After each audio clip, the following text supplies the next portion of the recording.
Hey guys, this is Funda on Propaganda. Tonight on Durban Gen, it takes Precious hostage. She refused to tell the truth Dr. Zulu about Zandile.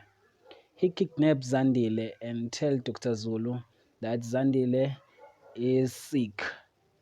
Tabo is back to the Bodlela with his brother after losing his father on his hand on hospital of Durban Gen.